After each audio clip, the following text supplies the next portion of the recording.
크게 대답해야죠. 할렐루야. 네. 오랜만에 보니까 좋네요. 그죠? 제가 어릴 때만 해도, 저는 뭐 시골에서 살아본 적은 없어요. 전혀 살아본 적이 없어서. 사실 시골은 잘 모릅니다. 근데, 시골을 가보면, 이제 저희 집안에 작은 아버지 집에 이렇게 탐내에 가보면 그 입구에 아주 큰 나무가 이렇게 있더라고요. 그리고 이제 밀양에 있는 손자누님 그 집에 가보면 또 그 들어가기 입구에 또 크다란 나무가 있어요. 그러니까 시골이든 제가 어릴 때만 해도 시골이든 도시든 뭐 그 당시에는 뭐 도시도 시골이었죠. 뭐 그죠? 그냥 뭐 이렇게 막 시커멓게 해가지고 뭐 다니고 그죠? 뭐 이 땅에 떨어져 있는 거 막 주워 먹고. 여러분 안 주워 먹었습니까? 저는 주워 먹었습니다. 탁탁탁 들어가 후후 이래가 먹고 그랬는데. 그러다 보니까 이제 그런 이제 시골이든 도시든 이 마을 어귀나 중앙에 가면 늘 이렇게 큰 나무가 있었죠. 저는 이제 이 예화를 이렇게 보면서 그 생각이 났어요. 어릴 때 옛날에 그 버드나무 아십니까? 여러분 아시죠? 그죠? 요즘 아이들은 잘 모르는데 버드나무 이 가지가 축축 이렇게 내려져 있잖아요. 한 가닥 가지고는 안 되고 한 20가닥에서 한 30가닥 정도를 딱 잡으면 타잔 놀이를 할 수 있습니다. 제가 어릴 때는 타잔이 유행했거든요. 하는 게 있었습니다. 근데 이제 팬티만 딱 입고, 근데 이제 그래서 이제 거기에서 타고 이렇게 막 갔다가 오고 이래 했던 기억이 나요. 근데 그런 나무들을 이렇게 보면 이 새들이 와서 이렇게 그 위에서 이렇게 항상 있죠. 노래를 하기도 하고 또 뭐 버드나무는 아니지만 이런 그런 큰 나무들에 가보면 작은 새순들이 나서 그것이 큰 잎이 되어서 그 나무를 이렇게 풍성하게 하는 것들을 우리가 보게 되죠. 근데 그런 나무들 아래에 가보면 지금도 시골에 가보면 그런 나무들 아래에 보면 평상이 있습니다. 평상이 있다는 것은 사람들이 거기 모인다는 거죠. 거기 모여서 쉬기도 하고 뭐 담소도 나누고 먹을 것이 있으면 이제 나누어 먹고 하는 그런 자리죠. 근데 그런 큰 나무들은 이 태풍이 불어도 나뭇잎이 떨어지고 태풍이 불어서 나뭇잎이 떨어지고 때로는 가지가 꺾여도 또 누군가가 와서 발로 뻥 차도 그죠? 또 누군가가 이렇게 침을 탁 뱉어놔도 그 침을 흘러내립니다. 그래도 또 벌레가 와 먹어가지고 움푹 파이기도 하고 또 어떤 사람이 못된 이 아이들이 라이터를 이렇게 탁 치켜가지고 불을 살짝 지피기도 하면 또 시커먼 어떤 그런 모습을 가지기도 하고 또 어떻게 보면 벼락이 칠 때 또 세상 말로 재수없어가 벼락 맞아가지고 하나가 푹 이렇게 뜯겨나가기도 하고 그러죠. 근데 그럼에도 불구하고 그 큰 나무들은 늘 그 자리에 있습니다. 마찬가지로 우리에게 있어서 이 주님은 그런 큰 나무 같은 분입니다. 그러니까 우리에게 있어서 하나님은 그런 분이죠. 그래서 성경이 우리에게 보여주는 것은 뭐냐 하면 하나님의 날개 그늘 안에 거하라는 겁니다. 거기에는 쉼이 있고 거기에는 회복이 있고 거기에는 기쁨이 있고 거기에는 나눔이 있고 거기에는 행복함이 있기 때문에 그렇습니다. 물론 예수 믿는다고 예수 믿는 삶이 결코 쉽지는 않지요. 근데 쉽지는 않지만 그래도 우리의 예수 믿은 다음에 우리의 인생을 돌아보면 한마디로 표현하면 어떤 모양을 할까요? 인상을 찡그릴까요? 아니면 미소가 살짝 이렇게 나올까요? 아니면 아무 표정도 없을까요? 네? 예수 믿은 다음에 우리가 수많은 인생의 어려움을 겪어도 우리가 예수 믿은 다음에 우리의 표정을 한마디로 표현하면 살짝 미소 짓는 겁니다. 그렇죠? 왜 그러냐면 우리가 그렇게 큰 나무 대신 하나님의 날개 그늘 안에 거하기 때문에 그렇습니다. 마태복음 8장 19절에서 이 한 서기관은 예수님을 향해서 이렇게 고백합니다. 선생님이여 어디로 가시든지 저는 따르겠습니다. 근데 오늘 본문을 보면 이 사람의 고백을 뒤로 하고 예수님을 따랐던 제자들이 예수님과 함께 배를 타버립니다. 근데 나는 어디든 예수님이 가시는 데 따르겠다고 했던 그 사람은 따라가지 않습니다. 그냥 그 배에는 예수님과 제자들만 탔습니다. 근데 문제가 발생하지요. 그것을 24절에서는 이렇게 표현합니다. 큰 놀이 일었다. 그러니까 놀이 일었다라는 의미가 뭐냐 하면 여러분이 지진이 나잖아요. 지진. 그죠? 지진나무는 어떻습니까? 첫 번째가 뭐죠? 특징, 흔들리죠? 그죠? 두 번째가 뭘까요? 흔들리기 때문에 건물이든 사람이든 무너지죠. 그죠? 이 호수 안에서 이 지진과 같은 일이 일어났다는 이야기입니다. 그러니까 큰 놀이 일어났다라는 이야기는 호수 바닥에서 지진이 일어났다고 생각하시면 됩니다. 여러분, 그랬을 때 그 당시에 배에 타고 있었던 제자들의 마음이 어땠을까요? 거기는 큰 파도가 있고요, 흔들림이 있었습니다.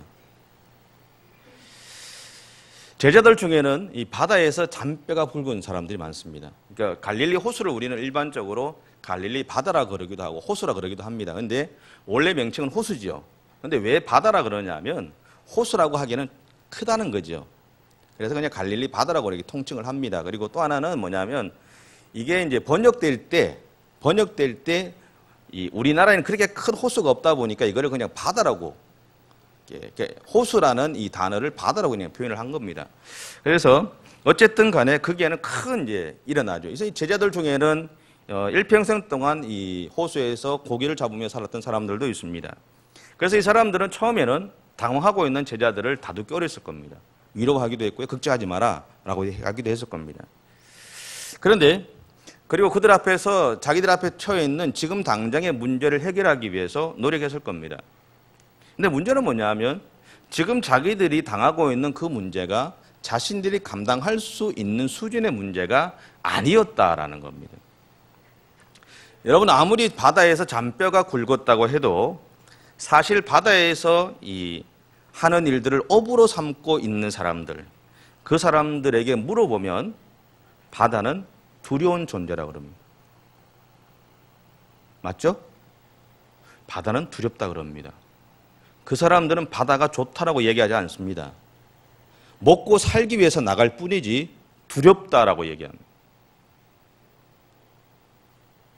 여기 우리 박용철 집사님은 뭐 맨날 배 타고 나가야 되지만 두려운 존재죠. 바다는 항상 두렵습니다. 왜냐하면 자연을 대항해서 이길 방법이 없기 때문에 그렇습니다. 그래서 오랫동안 뱃일을 한 사람들을 보면 파도나 날씨를 보면서 피해야 할 때와 어로 작업을 계속해야 할 때를 판단하게 됩니다.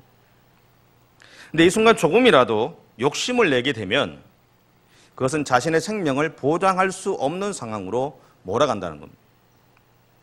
그래서 그들은 고기를 잡기 위해서 나갈 때 굿을 하죠. 우리나라도 그렇잖아요. 우리나라 용왕님이라고 뭐 이렇게 하잖아요. 그죠? 굿을 나거나 제사를 드립니다. 왜냐하면 그들의 삶의 터전인 바다를 책임지는 신이 있다고 믿고 있다는 이야기입니다. 하나님은 모르지만 바다를 책임지는 신은 있다는 이야기예요. 그래서 그 신에게 자신들을 보호해달라고 합니다. 여러분, 안 믿는 사람들은 차를 사면 어떻게 하는지 아십니까? 차를 사면 고사를 지냅니다. 그죠? 돼지 머리에 돈을 집어넣더만요. 그 돈 내주면 좋겠는데. 쓸데 많은데. 쓸데없이 그 돼지 머리에다가 그거는 잘라가 먹으면 하면 되는데. 돼지 머리가 지켜주는 건 아닌데. 그죠? 또 하나 하는 게 있습니다. 뭔지 아세요? 제가 예전에 이제 노가다 할 때, 학교 신대원 들어가기 전에 이제 노가다 할 때 보니까 차를 새로 샀어요. 샀는데 저는 이제 예수 믿는 걸 아니까 당신은 여기 있지 마라 그러더라고요. 뭐 있으라 그래도 있고 싶지도 않고 그러니까 구경만 했죠. 이래 보니까 그거다가 넙닥 대고 이제 절하고 뭐 봉투에다가 이렇게 집어넣고 또 어떤 사람이 10,000원짜리 꽂아 넣으면 이것이 그거 안 된다 그러면서 또 100,000원짜리 수표 끼고 이러대요. 누가 가져가는지 잘 모르겠어요. 끝나면 제가 다 가져가도 되는데. 근데 이제 어쨌든 보니까 나중에 뭘 하느냐 하면 막걸리를 가지고 타이어에 갖다 붓대요. 장로님, 막걸리를 타이어에 갖다 부으면 타이어가 더 오래 갑니까? 막걸리를 가지고 타이어에 갖다 부어요. 왜 그리 붓냐 그러니까 타이어가 잘 달려가지고 사고가 없어야 된다는 거예요. 웃기는 짓거리 하고 있어요. 사고 나더만. 네. 왜 그럴까요? 다르게 보면요, 내가 타는 차에도 이 차를 책임지는 신이 있다고 믿는 겁니다. 있어요? 없습니다. 귀신은 있습니다. 끝에 신자는 같네요. 그죠? 귀신은 있습니다. 없습니다. 어떤 분들은 그 묵주나 아니면 염주 같은 거를 보면 핸들 있잖아요, 핸들. 옛날 이 스틱 할 때 보면 거기다 턱 꽂아 넣는 분이 있대요. 이따만한 거, 이따만한 알맹이 있는 거, 작은 것도 아니고. 그거 왜 꽂아줬어요? 그러니까 이게 있어야 마음이 편하대요. 그거 부적이잖아요. 그대로 사고 나던데요.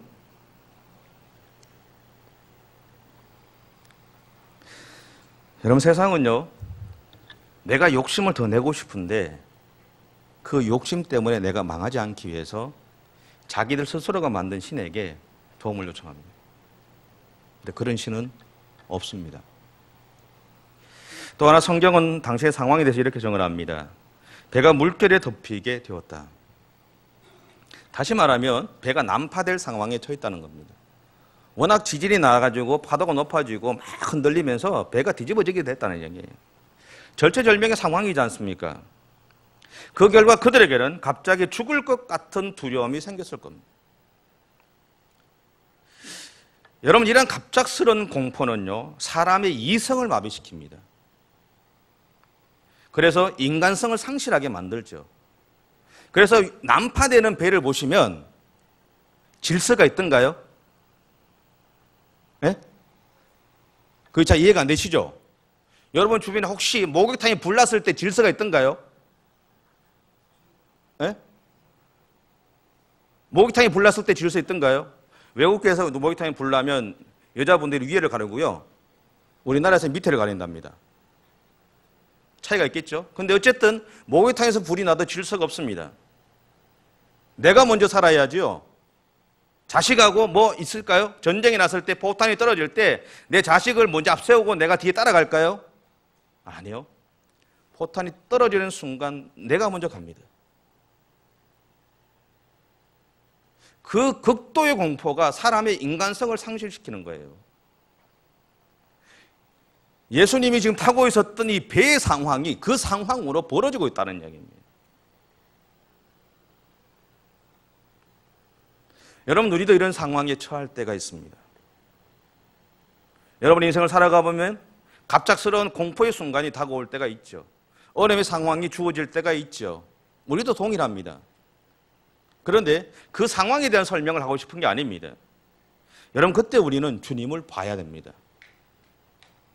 그런데 이 순간 주님을 보기 위해서는 그냥 볼 수 있는 게 아니거든요. 용기를 가져야 된다는 겁니다. 근데 여기서 말하는 용기는 뭘 이야기하느냐 하면 내 안에 있는 두려움을 이기고 주님을 찾는 믿음을 말하는 겁니다. 마태복음 14장에 보면 14장에서 우리는 이러한 이 용기와 믿음을 발견하죠. 여러분 참 잘 아시는 이야기입니다. 제자들을 먼저 호수 건너편으로 보내신 다음에 예수님은 물 위를 걸어서 가십니다. 그죠? 잘 아시죠? 그런 다음에 예수님이 걸어오시는 걸 보고 확인한 다음에 베드로가 예수님에게 뭘 이야기하느냐 하면 예수님 나도 걷게 해달라고 요청합니다. 베드로가 이러한 요청을 했던 이유는 여러 가지 의미가 함축되어 있습니다. 거기는 정치적인 의미도 있고요, 자기 신앙을 나타내고자 하는 의미도 있고요, 참 여러 가지 의미들이 있습니다. 그 이야기들은 지금 하고 싶지 않습니다. 다음에 할 겁니다. 그런데 예수님은 베드로의 요청에 대해서 네가 나에게로 걸어오라고 이야기합니다. 네가 나에게로 걸어오라고 그래요. 그래서 베드로는 그 예수님의 말씀을 듣고 호수를 향해서 첫 발을 내딛습니다. 다음 발도 내딛었습니다. 그러니까 빠져들어가지 않죠. 그렇습니다.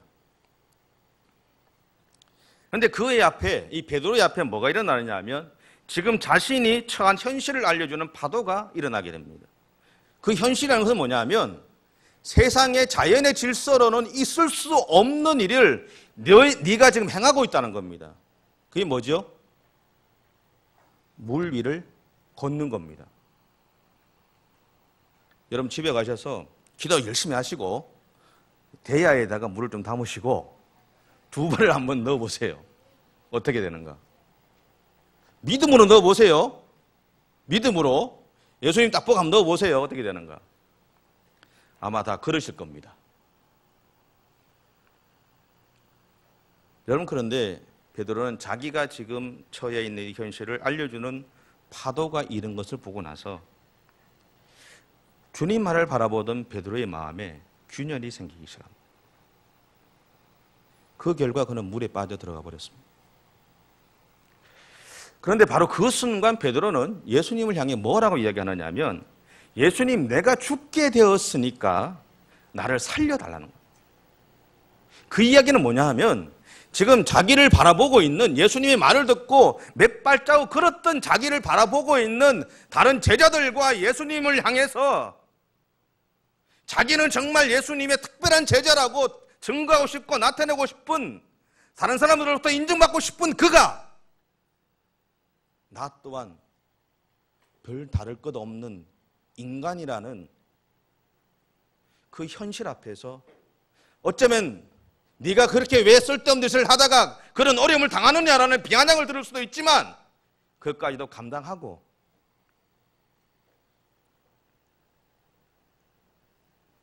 나는 그렇게 약한 존재입니다라고 예수님과 제자들 앞에서 그 자신을 드러내는 용기를 보여준 겁니다. 동시에요, 그럼에도 불구하고 주님만이 나를 구원하실 분이라는 믿음을 표현하고 있는 겁니다.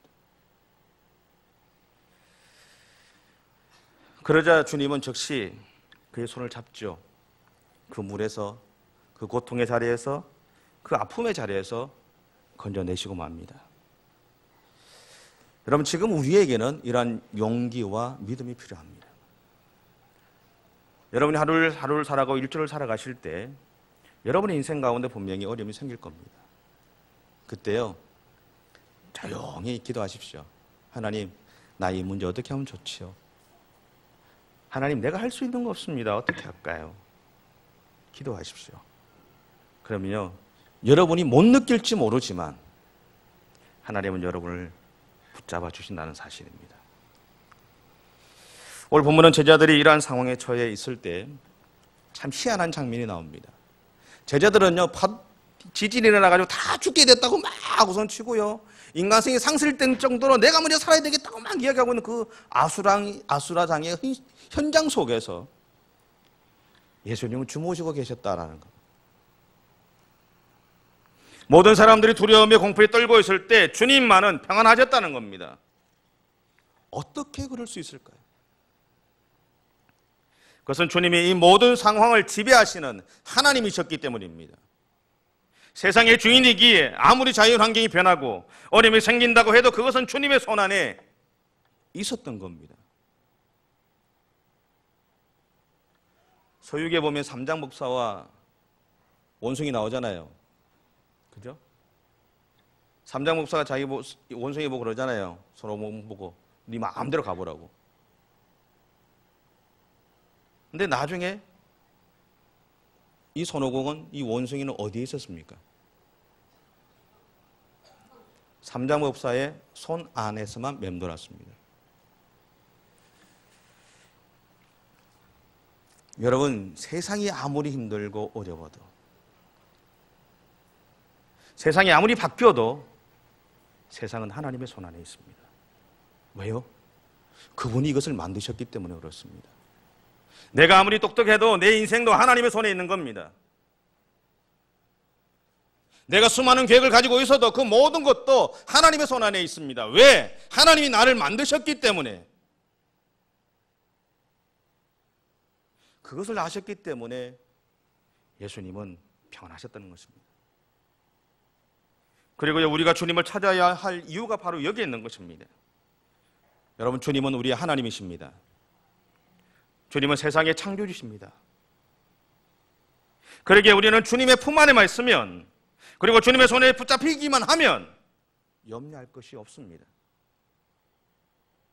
그분이 나의 하나님이시니까, 그분이 나의 아버지시니까, 그분이 나의 인도자시니까 염려할 것이 없죠. 이 어려운 상황에서 주님이 주무셨던 또 하나 이유를 찾을 수 있다면 그것은 주님이 자신의 사역을 감당하시느라 육체적으로 너무 피곤하셨다라는 겁니다. 여러분, 예수님이 계시는 곳마다 사람들은요, 수없이 몰려왔습니다. 그냥 온 게 아닙니다. 예수님 구경하러 온 사람 하나도 없습니다. 예수님에게 왔을 때는 뭔가 문제를 가지고 오는 겁니다. 해결해야 될 걸 가지고 오는 거예요. 내가 풀 수 없는 문제들 가지고 오는 겁니다. 예수님에게 도와달라고 이야기하는 거예요. 여러분 지금 이 자리에 앉아서 예배 드리시는데 여러분은 어떤 의미로 여기 앉아 계십니까? 주일이 되었으니까 그냥 습관적으로 예배 드리게 오셨습니까? 아니면 여러분 안에 가지고 여러분이 해결하지 못하는, 때로는 여러분이 알지 못하는 문제들, 그 문제 앞에서 하나님의 도우심을 구하기 위해서, 하나님의 은혜를 구하기 위해서 이 자리에 앉아 계십니까? 그렇게 하기 위해서 이 자리에 앉아 계셔야 됩니다. 오늘 여러분 나가시다가 하나님 여러분 부르시면 어떻게 하시겠습니까? 올라가시겠습니까? 자신 있습니까? 하나님 부르시면 올라가겠습니까? 네? 자신 있으세요? 63년 된 교회 교인들이 자신 없다고 한마디 말도 못하는 이게 뭡니까 도대체? 예수 믿은 우리는 오늘 내가 나가다가 예수님 나 부르면 천국 가는 거예요. 예수 믿는 내가 뭐가 걱정이겠어요? 단지 아쉽죠. 내가 모아뒀던 재산이 좀 아쉽기도 하고요. 내가 누리던 삶이 좀 아쉽기도 하지요. 근데 부르면 가는 거예요. 언제든지 가지요. 그까짓 건 뭐.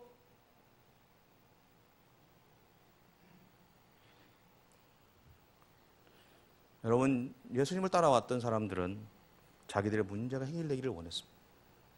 그래서 예수님은 그들의 모든 문제들을 해결해 주셨고 그들의 삶의 인도자가 되어 주셨다는 것을 기억하셔야 됩니다. 그 결과 주님은 육신적으로 너무너무 피곤하셨던 겁니다. 여러분, 우리가 너무 피곤할 때는 그런 이야기 하잖아요. 업어가도 모르겠다. 그죠? 이 자는 거 보면 업어가도 모를 정도로 자는 사람도 있어요. 그죠? 얼마나 피곤하면 그러냐. 그것이 지금 예수님의 상황입니다. 근데 이러한 주님의 상황과 상관없이 이 두려움의 자리에서 제자들은 예수님을 찾아옵니다. 그리고 그분에게 자신들을 구원해 달라고 이야기합니다. 자기들 다 해봤습니다. 바다에서 잔뼈가 굵었던 사람들이 모든 노력들을 다 해봤습니다. 안 되더라는 거예요. 자기들이 할 수 있는 모든 노력들을 다 해봤어요. 배도 저어보고요. 팔도 동원해서 다 해보고요. 아무리 해봐도 안 되더라는 거예요. 예수님 찾아갑니다. 예수님 해보니까 안 돼요. 우리 도와주십시오.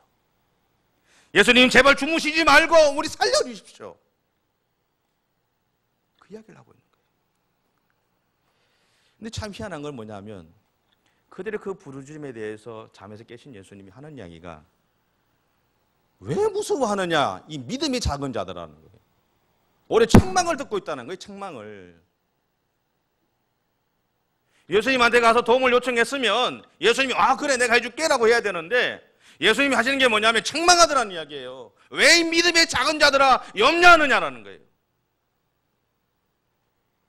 그 말은요, 너희의 보호자인 내가 너희와 함께 있는데 왜 두려워하느냐? 세상의 창조자인 내가 너희와 함께 하고 있는데 아무리 세상의 환경이 넘어지고 너희 배를 난파하려고 하더라도 내가 너희와 함께 있는데 왜 염려하나?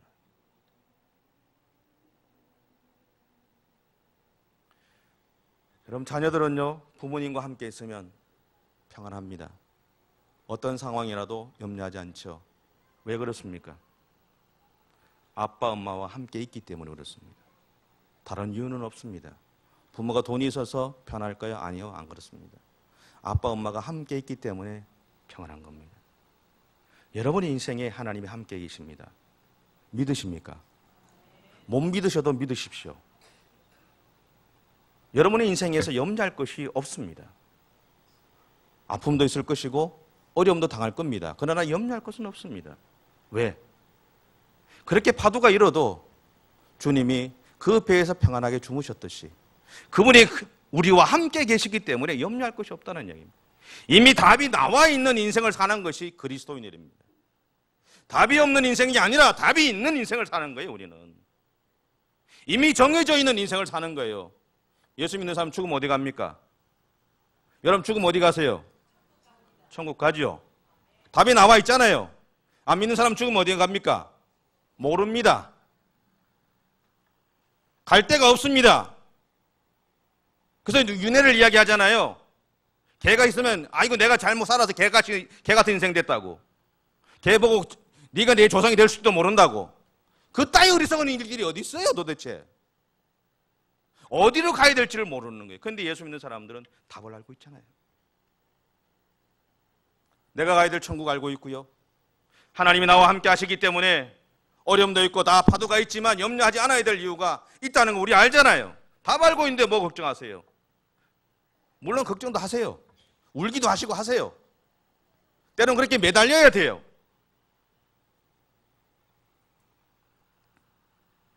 잘 아는 이야기죠. 한 젊은이가 자신의 처지가 너무 어려워서 기도하다가 잠이 들어버렸습니다. 그는 꿈속에서 주님을 만납니다. 아이고 잘됐다. 그러면서 주님한테 이렇게 원망하죠. 주님께서는 제가 어려울 때 왜 저를 홀로 내버려 두셨습니까? 주께서 어떻게 그렇게 하실 수 있습니까? 주님이 나와 함께 하셨다면 내가 그 어려움을 이겨나갈 수 있었을 건데 왜 나를 혼자 두셨습니까? 그때 주님이 그런 이야기를 하셨다 그러죠. 내가 너와 함께 해온 발자국을 한번 보여주마. 이 사람 눈이 딱 열리더니만 발을 보니까 발자국이 있더라는 거죠. 두 사람이 찍은 발자국도 있고요. 한 사람의 발자국도 있는 거예요. 그러니까 이 사람 눈에 한 사람의 발자국만 찍힌 게 보였어요. 뭐라고 했냐면, 자 보십시오 예수님. 내가 어려울 때 주님이 떠나버리셔서 나 혼자 발자국밖에 없지 않습니까? 그때 예수님이 그에게 그렇게 얘기했다잖아요. 네가 어려움이 없을 때 그때는 내가 너와 함께 걸었고 네가 어려울 때 나는 너를 안고 걸어갔다. 내가 너를 떠난 것이 아니라 나는 너와 함께 있었고 너를 지켜주었다. 그래서 네가 보고 있는 이 한 사람의 발자국은 너의 발자국이 아니라 나의 발자국이다. 여러분 우리 인생에는 오늘 본문에 등장하는 우리가 감당하기 어려운 갑작스러운 놀과 같은 일이 일어날 때가 있습니다. 그래서 우리는 나의 삶이 끝난 것 같은 마음을 품게 되기도 하죠. 하지만 성경이 우리에게 분명히 말하는 것은 뭐냐면 우리에게는 예수 그리스도가 계시다는 겁니다. 여러분의 예수 그리스도가 계심을 믿으십니까? 믿으십시오. 흔들림 없이 믿으십시오. 예수님은 여러분이 혼자 있을 때도, 여러분이 어려움 가운데 있을 때도, 여러분이 외로울 때도 언제나 여러분과 함께 계신다는 사실입니다. 그리고 우리가 죄 가운데 있을 때, 절망이 우리를 엄습할 때도, 기쁨이 있을 때도 우리가 주님을 찾기만 하면 주님은 늘 우리와 함께 하셔서 우리로 하여금 이기게 하신다는 것. 안 믿겨지는 사람 많죠? 조만간 믿겨질 겁니다. 경험하시게 될 겁니다. 여러분, 우리는 예수님이 우리와 함께 하시면 걱정할 것이 없습니다. 물론 우리 안에는 수많은 갈등이 있습니다. 어려움이 당하면. 예수님이 우리와 함께 하는 것 알고 있고 그분이 계신 거 알고 있지만 수많은 갈등이 있을 겁니다. 그런데 여러분 염려하지 마십시오. 갈등하시면서도 염려하지 마시고 괴로워하시면서도 염려하지 마십시오. 왜냐하면 예수님이 우리와 함께 하시면 우리는 어디를 가든지 주님이 우리와 함께 해 주신다는 겁니다. 오늘 본문에서 본문 26절은 이렇게 표현하죠. 곧 일어나사 바람과 바다를 꾸짖으시니 아주 잔잔하게 되었다. 제자들이 예수님을 찾았더니 예수님은 그들의 공포의 대상을 없애버리셨습니다. 여러분 놀이공원에 가면, 여기 어른들은 안 가시겠지만 손주들이나 자녀들은 놀이공원에 가보면 자유이용권이라는 것이 있습니다. 자유이용권을 가지면 그 놀이공원에 있는 거의 대부분의 시설들을 다 사용할 수 있습니다. 저는 예수님이 우리에게 있어서 이 자유이용권이라는 생각이 듭니다. 그래서 여러분, 예수님이 여러분과 함께 계시면, 여러분이 예수님만 놓치지 않는다면 여러분에게 어떤 일이 일어나든지 무슨 일을 만나든지 여러분의 인생은 프리패스가 됩니다. 그 사실들을 기억하십시오. 다른 것은 방법이 없습니다. 예수님이 우리에게 있는 최고의 자유 이용권입니다. 여러분의 인생에서 그분을 사용하십시오. 여러분의 인생에서 그분만을 붙잡고 살아가십시오. 그랬을 때 여러분의 인생 가운데 하나님의 놀라운 은혜가 충만할 줄 믿습니다. 기도하겠습니다.